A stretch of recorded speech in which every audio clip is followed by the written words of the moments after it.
పత్తి కొనుగోలులో కొర్రీలు 7 క్వింటాల పరిమితిని తొలగించాలని పత్తి రైతుల డిమాండ్. న్యూస్ టుడే గజ్వేల్ పత్తి కొనుగోలును ఎకరాకు 7 క్వింటాలకు పరిమితం చేస్తూ CCI cotton corporation of India జారీ చేసిన ఉత్తర్వులు జిల్లా రైతులకు గూదిబండలాగా మారాయి.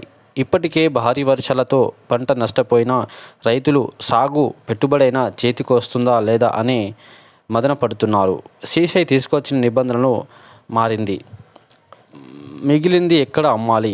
గత శనివారం వరకు స్లాట్ బుక్ చేసుకున్న రైతుల నుంచి ఎకరాకు 11.70 క్వింటాల చొప్పున కొనుగోలు చేశారు. సోమవారం నుంచి 7 క్వింటాల పరిమితి అమలు చేస్తున్నారు. పరిమితిని అమాంతం తగ్గించడంతో రైతులు ఆవేదన వ్యక్తం చెందుతున్నారు. ప్రస్తుతం బహిరంగ మార్కెట్లో ప్రైవేటు వ్యాపారులు క్వింటా పత్తిని 5,000 నుంచి 6,500 వరకు కొంటున్నారు. ఒక క్వింటాపై 1,600 మేర రైతులు నష్టపోతున్నారు. కొన్నిటిలో మొదలు కాని ప్రక్రియ. జిల్లా వ్యాప్తంగా సీసీఐ కొనుగోలు ఏర్పాటు చేసిన జిన్నింగ్ మిల్లులను L1, L2గా విభజించడంలో కొన్నిటిలో ఇంకా కొనుగోలు ప్రారంభించలేదు.